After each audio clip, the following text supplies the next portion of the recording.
지난 한 해 너무 고생하셨고 올 한 해도 함께 새로운 대한민국을 만드는데 하기를 기대하겠습니다.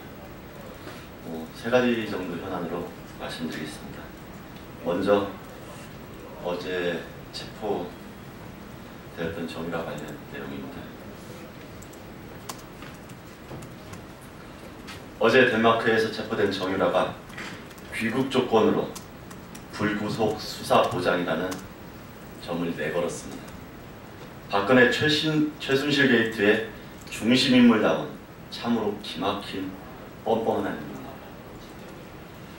정유라는 이화여대 부정 입학을 비롯해서 학점 특혜, 삼성재벌의 승마 지원 등 대통령의 위세와 어머니의 건세에 힘입어 일반 국민은 상상하기조차 힘든 특혜를 누린 인물입니다. 정유라 한 명이 누리는 특혜를 위해서 헤아리기도 어려울 만큼 많은 국가적 자원이 낭비되었습니다. 돈도 실력이라는 말로 수많은 청년들의 가슴에 못을 박은 당사자가 아이를 돌봐야 한다며 동정을 구하는 모습에 치근함마저 느낍니다. 하지만 이러한 치근함보다 특권의식에 사로잡힌 대단한 모녀의 모습을 떠올리게 됩니다. 그 어머니의 그 딸이었다는 것을 확인하는 장면입니다. 더욱더 놀라운 것은 이런 상황에서도 자신은 아무것도 몰랐다는 모르쇠의 전략마저 구사하고 있다는 점입니다. 도피 생활 중에서도 국내 인사들과 수시로 연락하며 말을 맞춘 모습입니다. 진심으로 사죄하기보다는 법적 책임을 회피하기 위해 특권층의 그동안의 비열한 방식을 반복하는 모습에서 20대의 치근함이 느껴집니다. 특검에게 당부드립니다. 도주와 증거인멸의 우려가 깊은 범죄 피의자에게 불구속 수사는 없습니다. 가용한 모든 방법을 동원해서 정유라의 조속한 신병 확보와 구속 수사를 당부드립니다. 박근혜, 최순실, 정유라로 이어지는 후한무치에 국민들은 분노를 끊을 길이 없습니다. 특검은 하루빨리 이들을 법의 심판대에 올려 대한민국의 법치가 조금이라도 제대로 가동되고 있음을 확인시켜줘야 할 것입니다. 다음은 오늘 첫 변론기일 관련 내용입니다. 오늘부터 헌재가 대통령 탄핵 심판의 공개 변론을 시작합니다.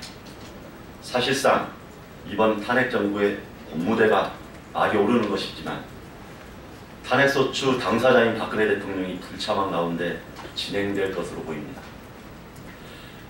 부적절한 신년 기자간담회를 통해 국민들을 기만한 박 대통령의 헌재 불출석은 또 다른 국민의혹입니다.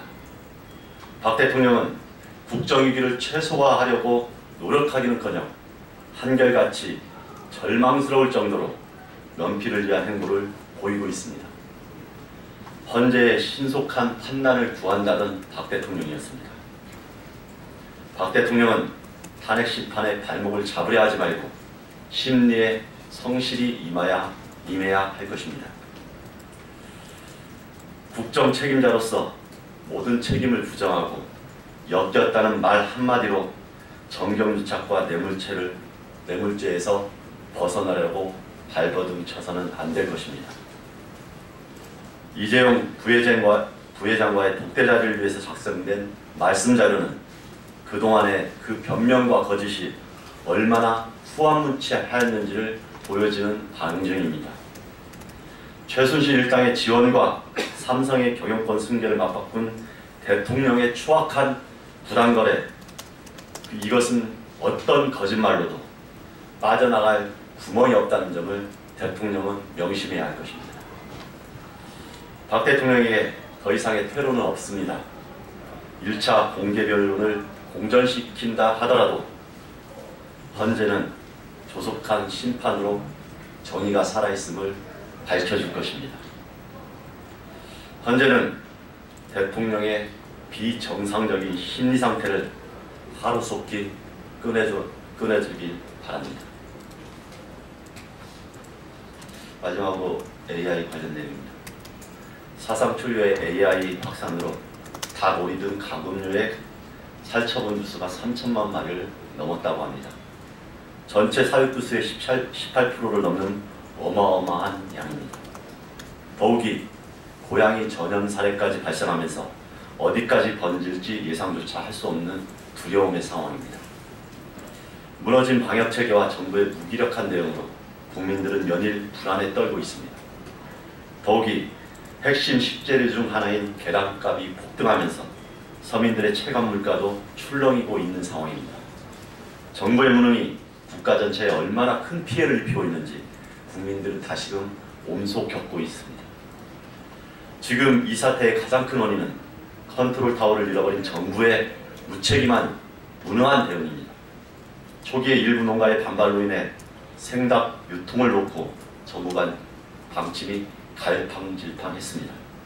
한 달 뒤에나 벌어진 대책회의 등은 전염병 대응에 대한 정부의 현주소를 적나라하게 보여줍니다. 우리 당 추혜선 의원은 송치홍 동물복지위원장과 함께 지난달 30일 중앙정부 지자체 농가를 잇는 3중 방어체제 도입을 위해 향후 AI 피해를 최소화하자고 제안한 바 있습니다. 정부는 그동안의 구태의연한 태도를 당장 버리고 책임있는 컨트롤 타워와 지자체 중심의 선제적이고 방어적인 대응 방침을 마련해야 할 것입니다. 이를 통해서 하루속히 정부가 국민 경제에 악영향을 끼치는 이러한 잘못된 모습들을 바로잡아야 할 것입니다. 정부의 AI 대응에 대해서 지켜볼 것입니다. 이상입니다.